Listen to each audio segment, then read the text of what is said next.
Buenas noches a todos. Bienvenidos a su programa Medicracks. Bienvenido, Daniel. Gracias, Manchis. Hoy tenemos invitado especial, el doctor Daniel Sánchez Arreola, médico de urgencias, especialista en urgencias médicas, ¿no? Él es originario de Pachuca. Actualmente vive en la Ciudad de México. Él es egresado de la Universidad Anáhuac del Norte en medicina. Después hiciste la especialidad en medicina de urgencias en Balbuena de la Secretaría de Salud. Saludos. Luego hiciste la maestría en dirección de instituciones de salud. Posteriormente un posgrado en gerencia de sistemas de salud. Y actualmente estás cursando una maestría en innovación educativa en ciencias de la salud, ¿no? De todo. Actualmente, fuiste presidente de la Sociedad Mexicana de Medicina de Emergencias, de urgencias, y actualmente es jefe de servicio de uno de los hospitales de urgencias y trauma élite de la Ciudad de México, que es el Hospital General La Villa, al norte de la ciudad. Así es. Médico de staff del área de urgencias del ABC de Santa Fe. En ambos lugares eres profesor, en uno eres profesor titular en La Villa y profesor adjunto en el ABC. Es correcto. ¿Faltó algo? No, está bien. Va perfecto. Bienvenido, Daniel. Muchas gracias. Bienvenido, Gracias Daniel. por la Te invitamos aquí al programa porque eres un crack, ¿no? Tuvimos la oportunidad de conocerte, trabajar contigo, y la verdad es que te consideramos un crack en la medicina de urgencias. En el hospital donde te conocimos fue el Hospital General La Villa, donde vimos que eres un crack en las urgencias de trauma, ¿no? Llega mucho trauma ortopédico, trauma abdominal, trauma quirúrgico, de todo. Enfermedades cardiovasculares de urgencia, ¿no? Y descompensaciones metabólicas, entre otras cosas. Entre otras. Llegan cosas muy raras ahí, ¿no? Así es. Entonces, nos pareció un tópico muy interesante el área de medicina de urgencias, porque pues ustedes dan la cara, ¿no? Ustedes dan la cara en este tipo de hospitales, más en el hospital público, ¿no? Donde llega todo, ustedes se estabilizan y ya llegamos nosotros muy cómodos a decir, bueno, vamos a hacer esto, ¿no? Pero la verdad es que el área de urgencias es un área vital. Cuéntanos alguna experiencia de lo que significa el área de medicina de urgencias para los hospitales. Pues primero, gracias por la invitación, Víctor. Yo estoy muy agradecido y aparte un gusto volverte a ver nuevamente. Eso para mí ha sido muy bueno. Y la medicina de urgencias es una especialidad que a lo mejor muchas veces no la tenemos así como ahí presente, pero resulta que la medicina de urgencias, al igual que otra especialidad, pues es la que está en la trinchera, ¿no? O sea, cuando pasó esta parte de la pandemia en los últimos años, fue muy característico porque la especialidad tuvo un repunte en identificación y dijo, los que están en el área de urgencias son los que reciben los pacientes graves, ¿no? En México es una especialidad relativamente joven porque tiene 35, 36 años, o sea, hay 36 generaciones de egresados. Y la característica de esta especialidad es que nació de un evento adverso que fue el sismo de 1985. En ese entonces, en los 80s, las áreas de los hospitales estaban conformadas por todas las especialidades. Había oftalmólogos, había ortopedistas en las salas de urgencia. Y cuando pasó este tema, pues dejó al descubierto que tenía que haber alguien que se encargara de atender a los pacientes graves que llegaban a los hospitales, ¿no? Pasó por muchas variaciones en la formación del médico. Los primeros urgenciólogos atendían cesáreas, ¿no?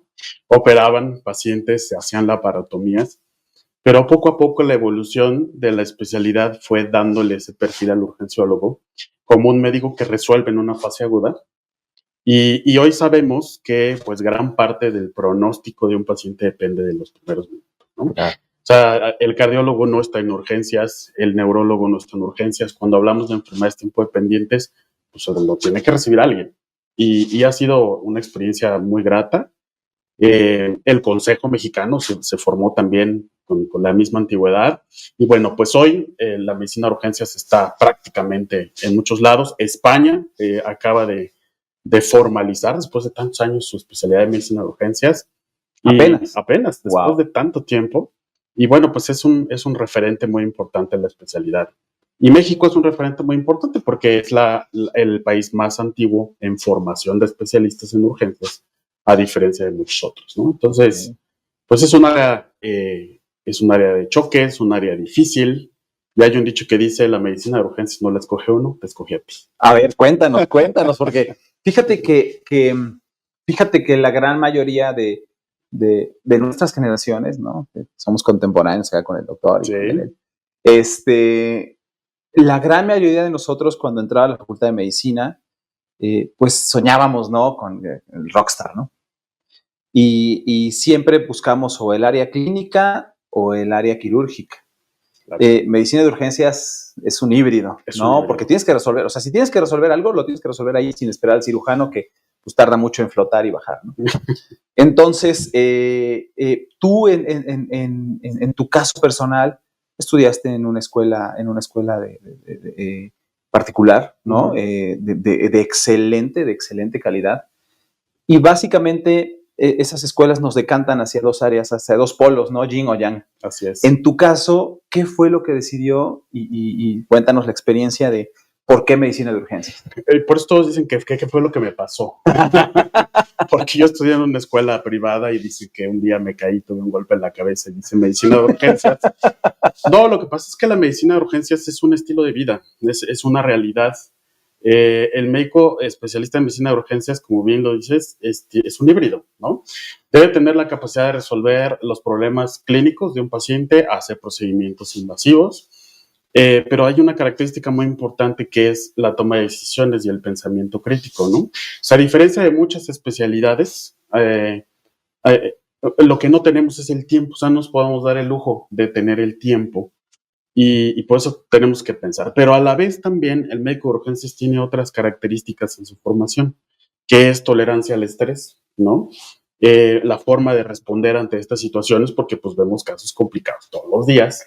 Es muy difícil a veces mantener una estabilidad cuando estás todo el tiempo viendo pacientes y situaciones así tan diferentes. Y hoy los médicos de urgencias han tenido una cualidad muy específica. Esta capacidad de gestión los ha hecho que pasen ahora al área de la administración. Pues muchos directores, muchos jefes de servicio ahora de los hospitales son urgenciólogos, ¿no? Porque dicen que el que hace urgencias es el que aprende a controlar o hacer maestría ante el caos, ¿no? Y entonces a lo mejor pues es una cualidad que uno tiene que ir viendo. Por eso es que ha sido para mí, pues ha sido un proyecto profesional y de vida muy importante. Y esto nace de las rotaciones que tuve yo en el internado. O sea, al final de cuentas yo tuve la oportunidad de rotar en un esquema público de 6 meses y en un esquema privado. Y cuando roté en el esquema público es un feeling que uno tiene cuando ve un paciente grave. Y para algunos eso puede ser una sensación de inutilidad, ¿no? Claro. Pero para otros es una sensación de quiero hacer algo y quiero trascender, ¿no? Hay una doctora que se llama Judith Tintinali, que es una de las autoras de los libros de medicina básicos de urgencias. Dice que la medicina de urgencias es la medicina de la gente, de la población. Entonces, tener la capacidad de atender a un paciente grave, dar la vuelta, caminar 10 pasos y conocer otra historia es una cualidad importante. Claro. Después de una guardia intensa de urgencias ya nada te espanta, ¿no? Pues no. Absolutamente, ¿no? Hay algo que tú comentaste, ¿no? Que es la tolerancia al estrés, que es importantísima. En algún momento, por muchos, la medicina de urgencias fue menospreciada, ¿no? Por ese detalle de, o sea, no son ni esto ni son aquello, pero no nos dábamos cuenta de que ustedes son quien resuelve, ¿no? O sea, a ustedes no le pueden decir a nadie, pónmelo en condiciones y le hago tal cosa, ¿no? Cuéntanos, porque seguramente en el periodo en el que tú estudiaste medicina de urgencias, estaba en auge esto, ¿no? El menospreciar al médico de urgencias, que la verdad, después de conocer específicamente cómo es un área de urgencias en lo personal, es un respeto alto que se le debe tener a la medicina de urgencias. Pero cuéntanos esa parte. Pues yo tuve la fortuna de ser casi de las últimas generaciones de la famosa vieja escuela de la medicina de urgencias, donde todo entraba porque tenía que entrar y la formación era muy rígida y muy estricta, pero es parte de la formación. Yo lo agradezco mucho, pero pero eso pasaba en los hospitales en ese entonces, ¿no? El urgenciólogo, y hasta hoy yo creo, nunca ha tenido ese romanticismo de que el paciente le diga, doctor, muchas gracias, porque usted me salvó la vida. Es más, ¿no? a veces ni te conoce, ¿no? No, realmente a veces el paciente ni te conoce porque ni te vio. Claro. ¿No? Llegó claro. tan grave que al final de cuentas pues nunca lo viste.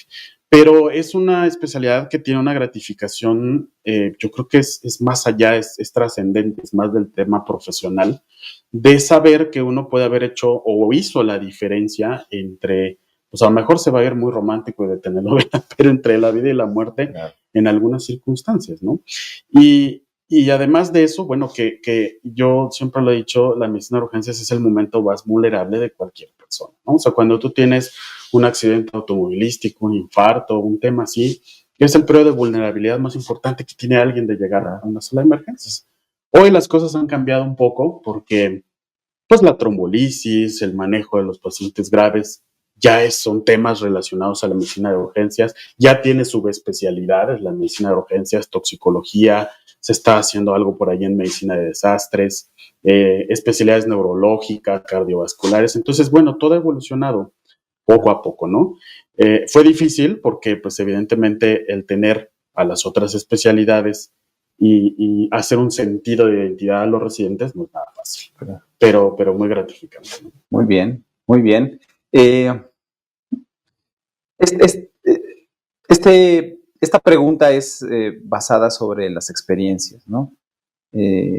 La evidencia es indispensable, claro. Pero en un área de urgencias lo que te encuentras todos los días son experiencias, tú lo dijiste, ¿no? Así es. Estás aquí atendiendo a un paciente que salió, ¿no? Y que estaba a punto de morir y de repente te encuentras acá, pues un paciente que tiene un cólico vesicular y que, ¿no? Y así, ¿no? Y de repente el cuate que se machucó la uña y de repente, ¿no? El más grande de todos, ¿no? Y para todos es urgencia, ¿eh? Claro. O sea, para el paciente su enfermedad es urgente, ¿no? Claro. Las experiencias que se han tenido, ¿no? Es importante porque, pues, tú trabajas en un hospital público en serio, de batalla, o sea, el hospital de la Villa para urgencias y para trauma es un referente. Y pues tú eres la cabeza de quien los recibe, ¿no? Y trabajas en un hospital público de urgencias, también en urgencias, entonces tienes experiencias así. Claro. Cuéntanos, ¿cuál ha sido la mejor experiencia y, si se puede decir, la menos grata en el área de medicina de urgencias? Yo creo que empezando por la menos grata en el área de urgencias son dos rápidas, así muy sencillas. La primera es que a veces parte del entrenamiento del médico urgenciólogo es, o más bien le falta o no te dicen que hay pacientes o hay momentos en los que ya no puedes hacer más. Uno está entrenado para hacer todo lo que tenga que hacer con tal de que ese paciente salga como tiene que salir. Y a veces el paciente llega en una fase muy avanzada donde hay cosas que ya no podemos hacer y es muy difícil entender que hay pacientes que ya no puedes hacer mucho, ¿no? Y también, como siempre, yo creo que esto es un tema de todos los médicos, dar malas noticias, porque nos toca dar malas noticias pues, todos los días, ¿no? Nadie te prepara para dar malas noticias, nadie te prepara para decir que hay un desenlace fatal o que hay una enfermedad crónica que no tiene curación. Y eso ha sido un tema muy complicado. Y hoy la medicina de urgencia está viviendo un reto que ha sido una experiencia que hoy a todos nos ha pegado mucho, que es pues el tener este sobrecupo en las salas de urgencias, ¿no? O sea, son 20 millones de mexicanos los que todos los años tocan la sala de urgencias de un hospital. Hay unas estadísticas de la American College que dice que por lo menos en la vida, así una o dos veces tendrás que ir a un hospital, a una sala de emergencias, ¿no? Y eso hoy nos ha hecho que seamos la mejor o tengamos más riesgo de despersonalización. Esa es una experiencia que estamos viviendo hoy, ¿no? O sea, es tanta cantidad de pacientes que a veces la medicina y la práctica se despersonaliza, ¿no? Okay. Y lo bueno, pues han sido la experiencia de poder entrenar médicos de urgencias, de poder participar en la formación de especialistas. Hoy las generaciones aprenden de una manera totalmente diferente. Yo soy de la generación, como dicen, que vio partir el CD, ¿no? Y se le dio la bienvenida a todo lo digital, al USB. Y lo mismo pasa en la medicina de urgencias. Nosotros tuvimos que aprender de una manera y aprendimos cosas nuevas, el ultrasonido, y tuvimos que adaptarnos, ¿no? Claro. Y la mejor experiencia ha sido ver cómo evoluciona eso y que luego lo podamos hacer trascendente a las cabezas que formamos. Yo creo que eso es muy importante, ¿no? Y ya luego otras cosas que me ha permitido la medicina de urgencias incursionar ya en cosas ahí más específicas, ¿no? Quiero comentar algo que evidentemente y dentro de tu presentación, pues te encanta la enseñanza, ¿no? Y permear eso que aprendiste a la buena o a la mala, como todos, ¿no? En su momento, nos tocó, en lo personal, somos contemporáneos, nos tocó la residencia de antaño, ¿no? De antaño, así es. Y ni modo, no había de otra. O no hacías o te aguantabas tanto. Y la enseñanza ha cambiado, pero quiero comentar esta experiencia porque sí, en lo personal a mí me agradó mucho esa respuesta. Tuve la oportunidad es malo hablar en primera persona, pero esa experiencia hay que decirla, ¿no? La oportunidad de ofrecerte la jefatura de la villa, ¿no? Y lo tenías pensado y lo pensabas y hijo de doc. En el momento en el que me avisaron, me dijeron, vamos a tener residentes de urgencias como sede. Dije, ahí es. Oye, es Daniel, vas a ser profesor de medicina de urgencias ante la UNAM, ¿no? Y ahí fue donde cambió todo y el doctor dijo, va, sí. No, eso es algo que vale mucho la pena porque la enseñanza actual, si bien ha cambiado, como tú dices, es algo que te mueve, ¿no? El formar gente. Cuéntanos cómo ha sido esa experiencia de haber sido el pionero en ese lugar que a mí me parecía absurdo que un hospital de tales características no tuviera su curso de medicina de urgencias, ¿no? Lo logramos. Y cuéntanos cómo ha sido esa experiencia, ¿no? Pues yo creo que así como las anteriores han sido una experiencia gratificante en el ámbito profesional, porque yo no creo que haya una mejor experiencia que ir haciendo una escuela de conocimientos. Eso creo que vale mucho la pena. Pero además ver que pues la forma de trabajar y los conocimientos trascienden a quienes formas, ¿no? Por supuesto, los que vas formando de repente te dan la vuelta y hacen una sub y son directores y te los encuentras ahí de repente, ¿no? Pero es eso, es ver la trascendencia que tienen quienes hacen medicina de emergencias y que se enamoran de la medicina de emergencias, porque eso es un tema muy importante. Claro. O sea, hoy tenemos un índice así de renuncias bien importante, yo creo que en toda la medicina, ¿no? Pero ver que los chavos tienen esa capacidad de resiliencia, que es una palabra hoy muy importante, y poder cumplir con eso ha sido algo muy bueno. Y luego juntas la clínica con la enseñanza, yo creo que eso también es muy importante, ¿no? La práctica asistencial no se entiende sin enseñanza y la enseñanza no se entiende sin una práctica asistencial al mismo tiempo. Entonces, sí, me agarraste por el lado ahí débil, pero pues ha sido algo muy gratificante. La negociación, ¿no? El poder de la negociación. Los profesores en algún momento tenemos la posibilidad, aprendimos con frases célebres, sí. La frase, ¿no? del doctor, y tú las aprendes y las repites y las aplicas y son muy buenas. En tu caso, ¿cuál ha sido la frase que ha marcado esta etapa tan importante que estás viviendo ahorita? Híjole, pues hay muchas. Yo creo que a lo largo de la práctica profesional y de la residencia, hay muchas personas que van influyendo en la parte, en lo que tú eres. Hay una frase muy, muy característica del doctor Peter Rosen, que es otro exponente muy importante de la medicina de urgencia en Estados Unidos, y dice, bueno, por lo menos puedo decir hoy que hice algo bueno por mi vida, ¿no? Hice medicina de urgencias. Y tiene mucha razón, ¿no? Porque pues, al final de cuentas es un tema que trasciende en las acciones que uno hace, ¿no? Y el que los muchachos sepan que el hacer medicina de emergencia es algo que va a trascender para ellos, Yo creo que vale mucho la pena. Los ves después, ¿no? Ves cómo se desarrollan, ves que adquieren otras capacidades, que son administrativos, que no dejan de ser clínicos, porque siendo administrativos se ponen los guantes y se ponen ante un paciente. Es un feeling que no puedes dejar de tener nunca. Y yo creo que eso ha sido un tema muy importante. Y esa frase del doctor Peter Rosen tiene mucha razón, ¿no? O sea, hicimos algo bueno, hicimos medicina de urgencias. Y vale mucho la pena recordarla. Muy bien, sí. Muy bien. Estaba yo en la preentrevista, estábamos preguntando, ¿no? Siempre preguntamos. A veces no lo ponemos, pero aquí sí es importante ponerlo porque es un logro que vale la pena. Nosotros preguntamos acerca de algún libro que ha marcado y normalmente pensamos, algún libro que leyó, ¿no? Algún libro que leyó y marcó. En tu caso es un libro que escribiste.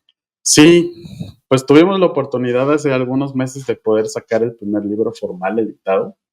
Es un libro de muerte súbita que habla, es un grupo de colaboradores porque en realidad pues el mérito no es propio sino de un grupo de trabajo, pero marca una historia muy importante porque hay pocas publicaciones de médicos urgenciólogos. Mucha de la literatura de urgencias la tomamos de otros lados y es un tema que en México nos hace falta mucho hacer. Y lo tomo como un logro personal porque tiene toda una historia importante, ¿no? Haber formado un grupo de emergencias cardiovasculares, juntar gente con todas esas características de poder divulgar la información y que además sean expertos en eso, pues algo bien importante. Y bueno, pues ya quedó ahí como una publicación que espero que sea muy útil para los residentes y para los que estén en formación. Y aparte es un problema que hoy pues es un tema súper importante porque es la primera causa de muerte de todos, ¿no? ¿Qué libro es? ¿Y quién lo edita? ¿Y dónde se vende? ¿Cuánto cuesta? No es comercial. Se llama Muerte Súbita, se llama Consideraciones Clínicas y Algoritmos de Tratamiento. Es un libro que edita Distribuna y está formado por el Comité de Cuidados Cardiovasculares de Emergencias de la Sociedad de Urgencias. Yo coordino este Comité de Cuidados Cardiovasculares. Es un libro que tiene 11 capítulos, habla de todos los aspectos muy importantes de la atención de la muerte súbita, desde la calle, o sea, desde lo que pasa afuera, qué pasa con los operadores del 911, qué pasa con las ambulancias, con los sistemas hospitalarios, hasta la fase de los cuidados post-paro, ¿no? Que también es un tema ahí súper importante. Y bueno, pues afortunadamente podemos juntar ahí a los expertos para hacer este producto final. No, pero si en su momento, si el presidente de la sociedad te invita, la respuesta siempre es sí. Bueno, pues algo tendrá que ver. Oye, vamos a entrar a un tema técnico, sí, porque es preocupante. Y es preocupante porque lo vivimos a diario, quienes estamos en la medicina y quienes están en el área de medicina de urgencias. Y normalmente en este podcast no nos metemos tanto a la técnica en medicina, más que nada a lo personal, pero esto sí me interesa que nos digas, ¿no? En unos pequeños frases, en unos minutos, la realidad de las enfermedades cardiovasculares. Pues hoy estamos viviendo un tema muy complicado, es tema de todos los congresos, de todos los simposios. México tiene un grave problema de salud. Acaba de salir una última encuesta, bueno, la publicación de la Encuesta Nacional de Salud y Nutrición 2020-23. Y el índice de enfermedades cardiovasculares es tremendo. Nosotros en el área de urgencias lo vemos como grupo de choque, ¿no? Porque vemos personas de 40 años que llegan a un hospital con un infarto o al miocardio que no veíamos antes. Claro. Y entonces la preocupación es lo que va a pasar después. Y esa es una visión que hoy pues lo vemos en urgencias. Yo creo que el área de urgencias se dedica mucho al tratamiento de las cosas agudas. Pero lo que estamos viendo en el área de urgencias es que hay mucha falta de prevención de las enfermedades, ¿no? Entonces, en la evolución de urgencias, pues tenemos mucha influencia de Estados Unidos, todo era trauma. Cuando se crearon las salas de urgencias, todo era trauma. Y se crearon las salas de urgencias por el trauma. Pero hoy, si tú te pones a pensar y haces un porcentaje de cuánto es trauma y cuántas son enfermedades médicas, yo creo que le ganan ya las enfermedades médicas, ¿no? Entonces, esa es una preocupación para el futuro. Por eso son focos rojos que por ahí luego platicamos en las reuniones y en los congresos, porque pues es un problema que viene y viene grande. Claro, no, pero además el trauma es literal, está roto aquí, arregla aquí. Sí. Las enfermedades cardiovasculares, no, o sea, ya viene, o sea, viene la consecuencia de algo de muchos años, ¿no? Y además, el enemigo principal es el tiempo, que ese es el problema, ¿no? O sea, El paciente que tiene infarto del miocardio, que tiene un infarto cerebral, tiene minutos para llegar a un hospital, ¿no? Entonces, hoy vemos, y tampoco vamos a hablar de política, pues no es el caso, pero vemos... Porque no quieres. Porque no quieres. Pero ese es el tema, ¿no? O sea, vemos pacientes que llegan tarde a los hospitales, vemos pacientes que, pues a lo mejor llegan a un hospital donde no hay todos los recursos, y por eso es importante que existan salas de urgencias en todos lados. Ese es un reto que tiene México todavía.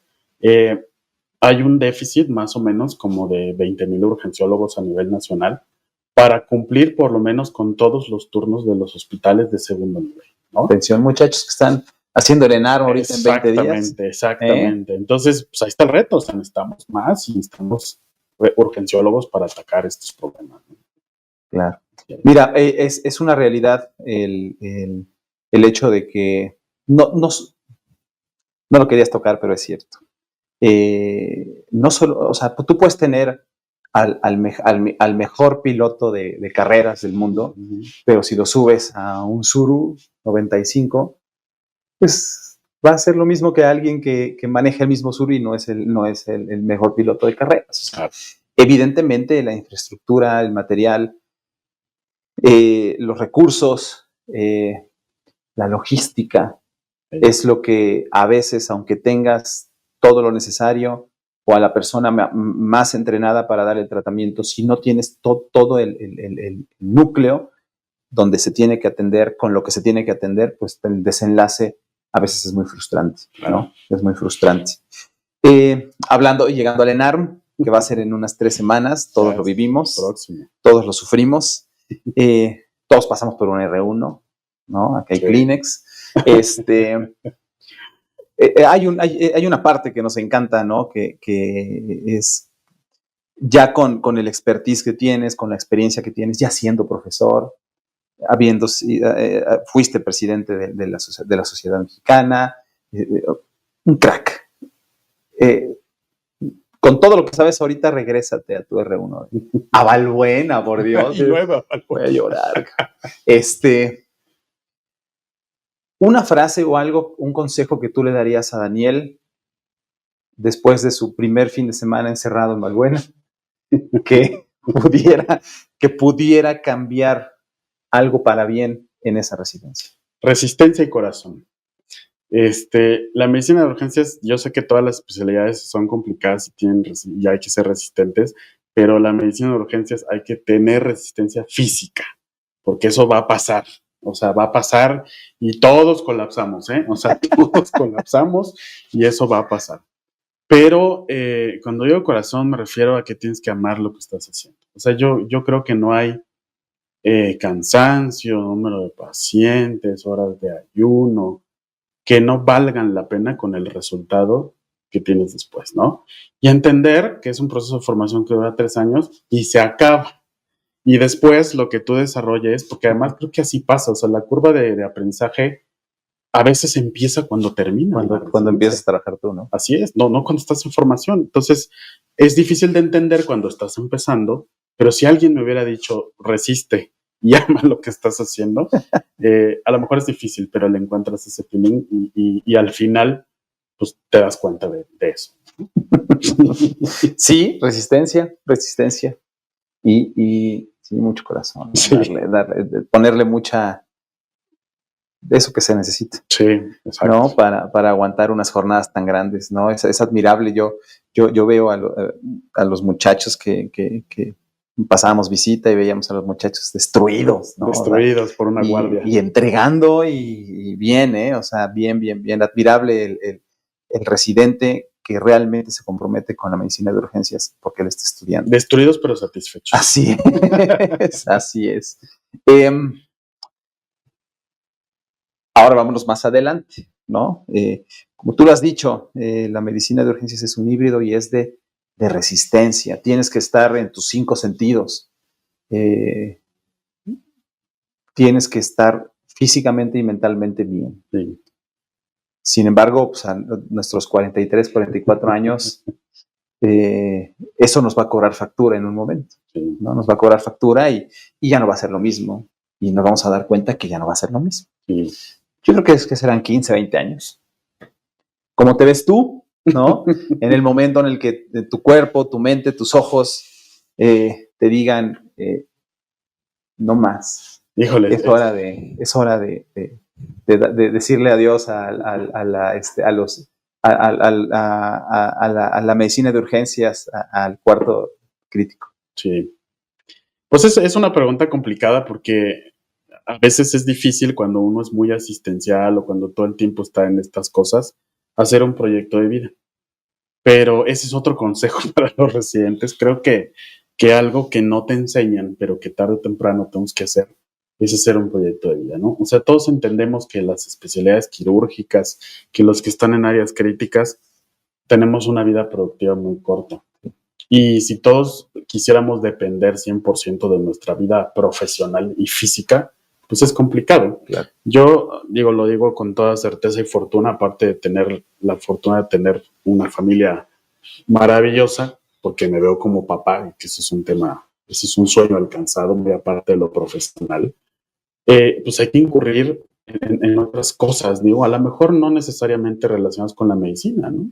Y yo en mi caso, bueno, he tenido la oportunidad de poderlo hacer, de relacionar, de hacer una empresa de entrenamiento y algunas cosas ahí que tienen mucha relación, pero que hay que entender que a lo mejor eso en un futuro te va a permitir relacionarte con el medio, pero físicamente pues ya no será lo mismo, ¿no? O sea, va a llegar un momento en el que ya físicamente no podrás ver pacientes, pero ese proyecto de vida te da por otras áreas y por otros proyectos que puede ser con tu expertise y no necesariamente sea, pues ya tocar un paciente. Ya estar en ese estrés, ¿no? Así es. Hay en entrevista hay una parte que se llama No todo es medicina. No todo es medicina. Y habla de eso, ¿no? De las actividades fuera del área donde estás tú, que es un cuarto crítico, digo, a fin de cuentas, tú eres el que toma la batuta ahí. Ese proyecto, ¿no? Que tienes de entrenamiento. A ver, cuéntanos, ¿cómo se llama? ¿Dónde está? Pues mira, ¿en qué consiste? He tenido la fortuna de juntarme también con mentes brillantes para hacer un proyecto de entrenamiento. Tenemos un curso que se llama Reanimación Avanzada del Trauma, que es un curso nuevo que surgió en México, que ha tenido mucha difusión y muy buena respuesta. Entrenamos personal prehospitalario, enfermería, médicos de urgencias, cirujanos, ortopedistas, de todos. Hace falta y ya tiene muy buena respuesta.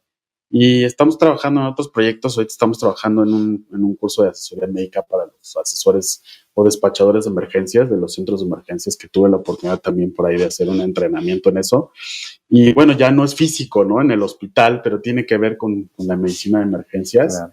Y bueno, andamos ahí también desarrollando pues algunos temas de investigación que también son importantes, participando en el comité editorial de la revista científica, y entonces, bueno, pues estamos ahí, a final de cuentas, viendo todas esas actividades, claro, ¿no? Que no meramente son asistenciales, pero que afortunadamente pues nos han dado muchos aspectos también. Todas las áreas que tienen una parte técnica, como cirugía, anestesiología, en algún cirugía de mínima invasión, por ejemplo, tienen áreas de simulación, ¿no? Me parece que va por ahí lo de tu proyecto, ¿no? Sí. La simulación es la base de la enseñanza para alguien que ya se va a poner en contacto con un paciente, pero ¿cómo haces que alguien que está en ese entrenamiento simule o sea capaz de captar el estrés, lo que hace que se te apriete la panza y que actúes? Porque eso no lo haces en un maniquí. Es muy complicado. Yo no soy extremadamente experto en simulación. Hay muchos amigos que seguramente van a ver este podcast, expertos en simulación de grandes instituciones, y si no, los invitamos, pero la simulación es la herramienta del futuro, esa es la realidad. Parte de estos entrenamientos que hacemos, hay muchos grados de simulación, desde las de baja fidelidad hasta los de alta fidelidad. Y lo que creo que intentamos hacer con la simulación es que ellos adquieran la habilidad per se, ¿no? Y evidentemente la simulación tendrá después que complementarse con una práctica clínica real.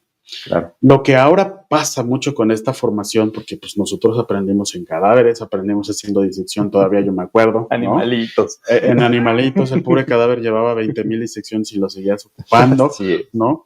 Es a lo mejor, pues sí, cambiar ese chip. Digo, probablemente hoy lo haces en simulación y te da la seguridad de que el tema técnico en un paciente real es menos riesgoso, porque creo que ahora ese es el tema es la seguridad de lo que se está haciendo. Pero en las áreas críticas hay algo que es complicado, que es entender el ambiente, ¿no? O sea, el tener un paciente grave, el hacer... Y yo creo que es parte de la evolución, ¿no? El tener 2 pacientes graves. 2 o 3 o todos al mismo tiempo. Así es. ¿No? Porque también te puede llegar 20 al mismo tiempo y tu simulador no tiene nada que ver con lo que estás recibiendo, ¿no? Pero ha habido muy buenas experiencias. Hay urgenciólogos que hoy son directores de los centros de simulación. Ari, que lo está viendo por ahí seguramente, es la directora del centro de simulación de la Universidad de Anáhuac. El IMSS tiene su centro de simulación y son urgenciólogos. Entonces, eso habla de que hay una relación ahí muy buena. Algo se está haciendo bien. Así es. Hablando de relaciones, hay una parte muy bonita de esta entrevista que a mí me gusta y que la frase no me gusta, todos han dicho que es cierta, pero bueno, es una realidad, ¿no? La amistad, ¿no? La amistad en la medicina, la amistad entre colegas, la amistad entre no colegas. Y la frase esa que dice que el peor enemigo de un médico es otro médico. ¿Qué opinas? Sí, es cierto, yo creo que sí, pero tiene que ver con una carencia de muchas cosas, con una carencia de valores, con una carencia propia del sistema, ¿no? La verdad es que hoy el tema legal, no solo en la medicina de urgencia, sino en la medicina general, es un tema muy complicado. Yo creo que sí tienes razón, no hay peor enemigo que un médico. Nada más que depende mucho de la formación del médico, ¿no? Yo creo que, yo lo he dicho también y te lo ponen, afortunadamente tuve la posibilidad de poder estudiar en una facultad que te lo da y te lo dice.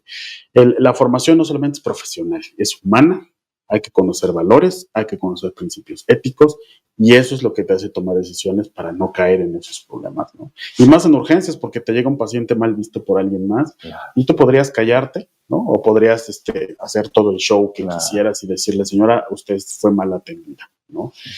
Pero a veces, hijo de plano, no hay cómo ayudar, ¿no? Pero es una realidad. Y tiene muchas aristas, ¿no? La carencia de recursos, o sea, muchas cosas. Pero yo creo que la formación profesional y valores tienen mucho que ver para que esto no pase todo el tiempo, ¿no? Muy bien, Daniel. Estamos llegando ya casi al final, esto se pasa rapidísimo. Todos, un programa de cracks, ¿no? Por eso estás aquí. Y la verdad es que nos inspiramos, ¿no? Nos inspiramos quienes hemos tenido la oportunidad de estudiar y de tener algún grado de poder sobresalir en algún área.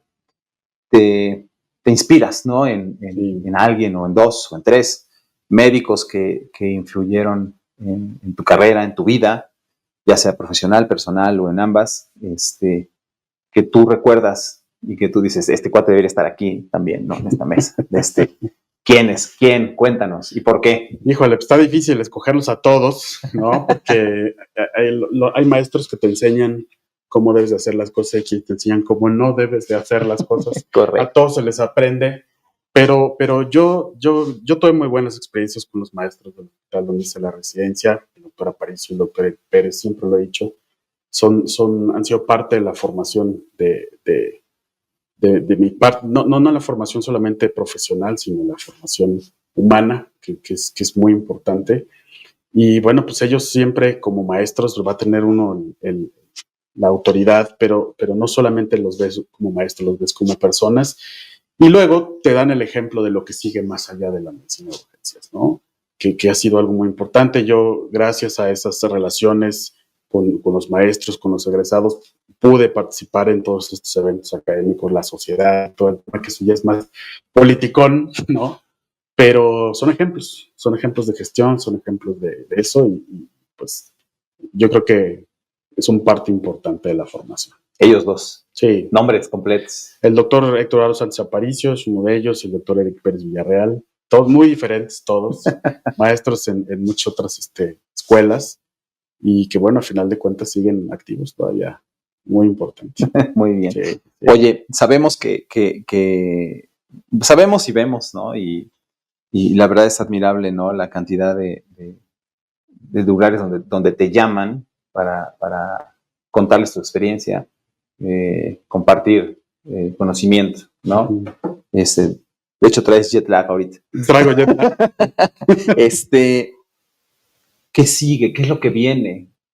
Todos sabemos, por ejemplo, en cirugía viene pues, la inteligencia artificial, el robot, en urgencias. ¿Qué más hay? ¿Qué viene? ¿Qué viene para adelante? En urgencias también viene la inteligencia artificial. Bien, es un tema súper padre. Hoy estuvimos viendo precisamente en un congreso en Monterrey que vimos, por ejemplo, lo que pasaba con los Apple Watch y la detección de las arritmias. Eso tiene todo que ver con urgencias. Los pacientes llegan por fibrilación auricular y demás. Viene, te avisa, ¿no? Te dice, te avisa. Vete a urgencias. El reloj te avisa y te vas, ¿no? Vete a la villa. Vete a la villa. Viene la evolución tecnológica. Hace 20 años el ultrasonido entró a las salas de emergencias y qué bárbaro, ¿eh? O sea, eso ha sido uno de los avances más importantes que ha habido. Que al médico de urgencias no es que seas un experto ultrasonografista, pero que te ayuda a responder preguntas importantes y atender al paciente grave. Claro. Vienen los avances en los biomarcadores y en los dispositivos portátiles, que hoy también es una realidad. Ya el paciente ya no se tiene que ir su muestra al laboratorio central, le vas a dar un piquitito y puedes tener enzimas, biomarcadores, lactato, y lo estamos viviendo hoy, ¿no? Pero no hay que olvidar la evolución del médico. Yo creo que eso es importantísimo, ¿no? O sea, el riesgo, creo yo, es ser más impersonales. Entonces, hay que tratar de seguir formando a los médicos con ese feeling a pesar de los avances tecnológicos. Claro. ¿Qué es lo que pasa en muchas especialidades, no? Te confías de la tecnología y empiezas a perder la y a dejar de tocar al paciente. Eso es más importante, ¿no? No hay nada como lo que nos enseñaban en el segundo o tercer semestre, ¿no? De llega y huélelo, ¿no? Platica con él para que sientas, ¿no? A qué huele, cómo lo ves, ¿no? Cómo se toca su piel y todo eso, ¿no? Que nadie te lo platique. Así es, ¿no? Daniel, muchas gracias por haber venido con nosotros. Ten la seguridad, en serio, ten la seguridad de que quienes hemos tenido la oportunidad de trabajar contigo, quienes te ven por los pasillos, quienes te ven en los congresos, te ven por ahí y dicen, ahí está un crack. No. Muchas gracias por haber venido. Es un placer haberte venido por acá, volverte a ver después de algunos años. Sí. Muchas gracias por acompañarnos. El gusto y el placer es mío y gracias y felicidades por este proyecto. Muchas gracias. Muchas gracias a todos. Nos vemos la próxima.